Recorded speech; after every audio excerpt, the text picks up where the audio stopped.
Reddit, what is the most WTF thing you saw at a friend's house that they thought it was normal?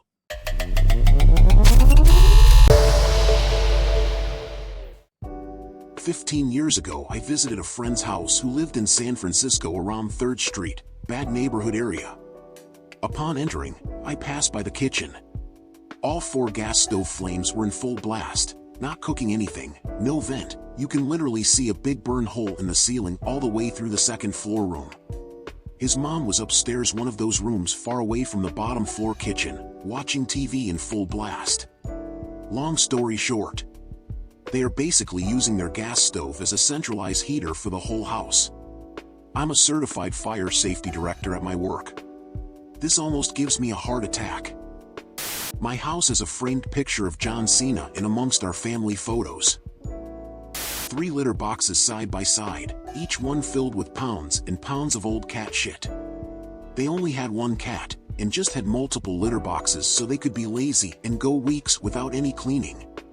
Found out my best friend thought the toilet seat was for kids. He would straight up sit on the rim of the toilet and poop until I found out when we were in college." More of a date story. Was on a date with a guy who was cooking dinner for me, and his dog took a giant horse piss in the living room. I jumped up, a bit panicked, trying to get the guy's attention to what just happened. The guy didn't even look up when he said, "Oh yeah, she does that sometimes," and that was it. I asked him if there was a towel and disinfectant I could use to help clean it up, and the guy says I'll just throw some Febreze on it after dinner. I suddenly realized the musty smell I noticed earlier wasn't from his cool and rustic cabin being under a canopy of trees, or that the floor in the same location that bowed when you stepped over it was because it was old. Ate dinner at a table that was couple feet away from the dog toilet. Left. F***ing gross. My friend's mom told him to masturbate later today, just casually, like it was a regular thing to say to your kids.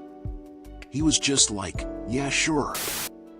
Knew a guy that kept his chef knives stabbed into the wall. They walked around nude at home 24/7. He invited me over to play Nintendo after school. When he had gotten in, he stripped down but ass naked, and went to make a sandwich. Everyone else was already bare ass and loitering. Friend wasn't allowed in her room unless she was sleeping or changing her clothes. She wasn't allowed to shower for more than 10 minutes. Her brother was also locked out of his room and was forced to take cold showers. Also, they wouldn't masturbate. When I was in high school, a friend asked me and 2 other friends to his house for dinner. His mom served homemade bean soup, which was very good. Toward the end of the main course, she brought out chocolate cake for dessert. She cut each of us a slice and plopped it into our bowls, in which we each still had about an inch of soup. Us guests exchanged puzzled glances, but the family dug right in, so apparently chocolate cake soaked in bean soup was an ordinary thing for them. When I was like 10 or 11, a new kid moved into our town and started at our school. I was always super nice to new kids because I moved a bit and changed schools a bit. I knew how hard it was. We made friends and he had me over for a sleepover. He decided to show me a Polaroid picture of his mother having sex with a dog. I was just like, "WTF dude, let's play Nintendo." I have an opposite one because I had the weird family. In high school I had a sleepover and one friend went to the kitchen in the middle of the night and saw my dad inebriated, in his underwear and stained shirt, on his knees in front of the fridge drinking mustard out of the bottle. Monday rolls around and the rumors have spread and I was like, wait. All your dads don't do that too? LOL. By the way, he did in fact have his own separate mustard bottle. When I was 9 or 10 I stayed at this friend's house for the first time. So we were sitting at the kitchen table eating noodles and his mom said something, to which he screamed back at her, "Get f***ed, Sharon." She didn't even bat an eyelid, didn't even care. I couldn't help thinking what would happen if I tried that at home. It would have been at least an ass whooping. A roughly 4 feet long python roaming free around the room at a gathering with guests. Sneak was chill AF, but still. My friend told me not to use the towels in the bathroom to dry my hands because sometimes her brother wiped his ass with them when they ran out of toilet paper. A friend up the street had a picture of a guy on his living room wall that was framed. Normal-looking guy with a beard sitting in a chair. I asked him once who the man was. An uncle? No, he says, that's God. I was too young at the time to really think anything more about it. It was not until years later I found out his family had been involved in a cult and the picture of that man was their leader. Through grades 8 and 9, I was friends with an upper-middle-class girl from a family that did those yearly portraits where everyone wore a matching turtleneck and blue jeans. The first thing I saw when I walked into the house was a very large framed photo of her mother, completely nude. The photo was from a boudoir shoot she had bought to mark her 40-something birthday. She had other, much less nude, photos from the same shoot that were scattered around the house, but they were so small and out of the way that you barely noticed them. This one took up an entire wall and was one of the first things you would see upon opening the door. It was the centerpiece of the foyer. Since my friend was fairly popular and had a big house, she hosted a lot, so most of our classmates had seen it at one point or another. Whenever someone asked, she would say something about how her mom just loved having family pictures around to look at. Bird nest in the couch. Family has a giant poorly trained cockatiel who free flies around the home and has made a foot wide and 8-inch deep nest inside the foam cushion on their couch, filled with debris like cardboard and bottle caps. They use the couch as if it wasn't there, even sitting on the sliver of cushion that the nest is on. Bonkers. Trailer home. One bedroom had a rotten floor and there was a hole in the corner about 1 foot wide which you could see straight to the dirt underneath. During parties it was used as a urinal pretty frequently. Locks on the kitchen cabinets and the refrigerator. 3 meals a day, no snacking, the family all sat down and ate together. Friends were sent home at mealtime. I lived across the street from this girl. We were both 5 years old. She had 3 brothers, one was 7, one was 2, and one was a newborn. We weren't very close friends, just played outside together when we were both out at the same time. I only went into her house once.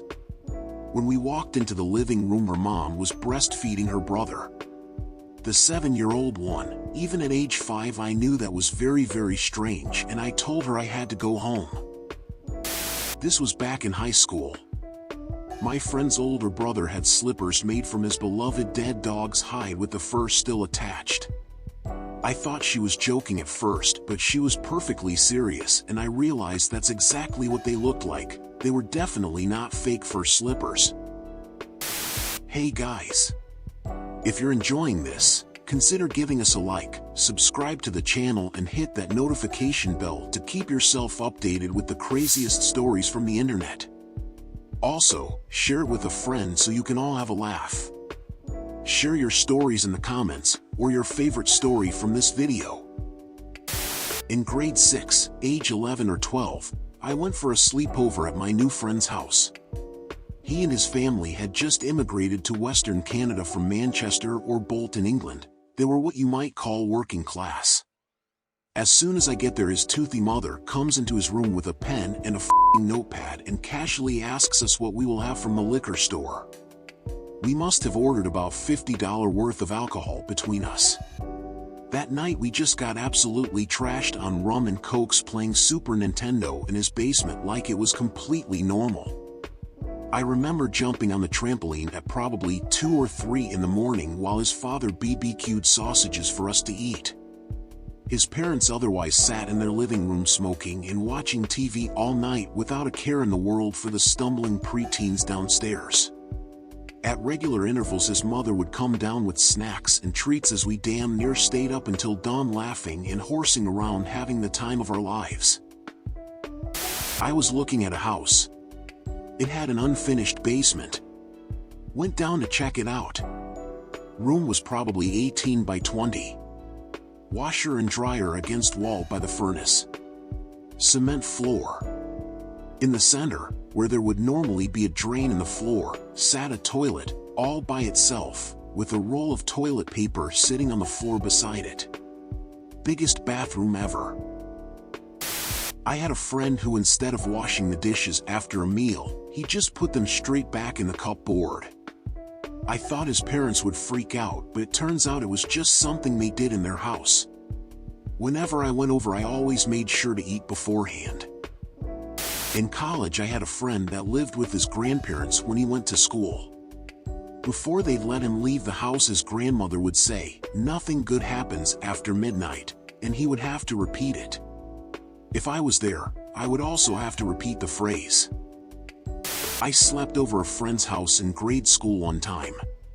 He prepares a bowl of cereal the next morning for breakfast.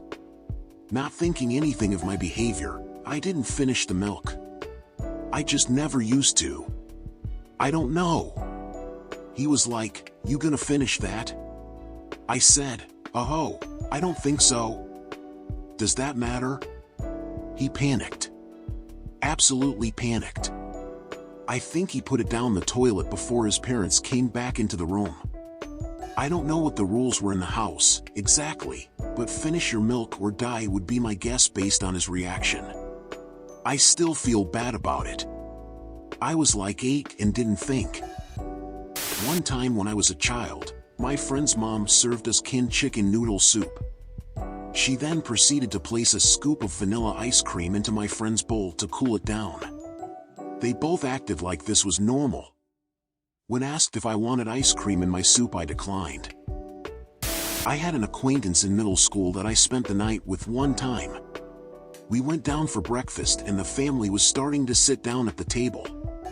They started passing around the cereal and milk. The milk was in an odd container, like something you would put tea or Kool-Aid in. I only made a small bowl and finished before anyone else, so I got up and walked to the sink to wash out my bowl. The mom jumped up after me and said, "Oh, hold on, honey, let me see that." She proceeds to take the milk out of my bowl and poured it back into the original container.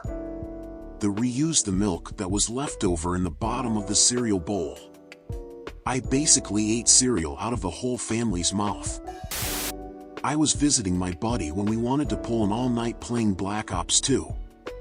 I entered through the front door and saw my buddy, we both were 16, carry his fully naked sister, 14, through the hallway on a piggyback ride. I didn't know how to deal with this sight, so I just left. This doesn't count because it wasn't a friend, and I know that the fact that it's someone you're comfortable with is a big part of the reason for the thread, but this story's too much to not share. Cat litter. Like over 1,000 pounds of litter. I was an investigator for the state, looking into child abuse and neglect cases, and got called to a house because the kids were always unclean.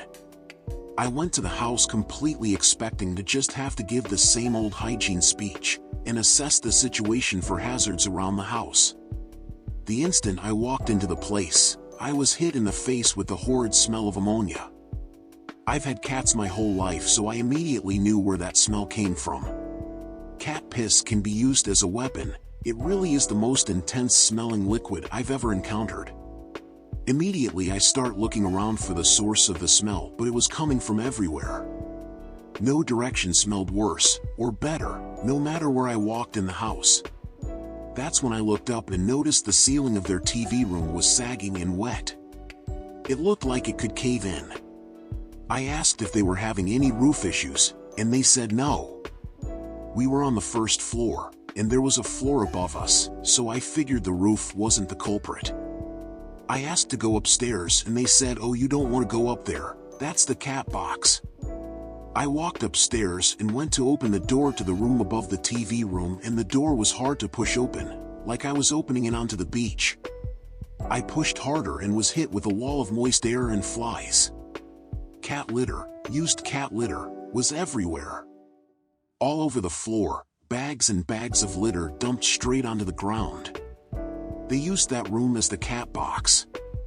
They wouldn't clean it, they would just add another 20-pound bag to the pile and used a rake to spread it out to keep the hills down. I was mortified. but had to keep my composure because you'll never get someone to understand what they are doing wrong if you come at them with no sense of understanding or compassion. The kids ended up being removed from that home, but not because of the litter. They disclosed other concerns that were proven to be accurate. But I'll never forget that sight and can still smell it while I typed this. A friend stored her strawberry jam in the bathroom cabinet, alongside other toiletries. When I asked why, she just shrugged. Can't judge her, she's having a bad year. In my childhood home, my dad painted hieroglyphics on the walls that led to our refinished basement playroom. There were some confused faces on friends who visited over the years, but to us it was normal. We've reached the end of the video. Don't forget to show your support. It helps us make more videos like this. Also, you can check out our other videos here. Our team wishes you a wonderful day.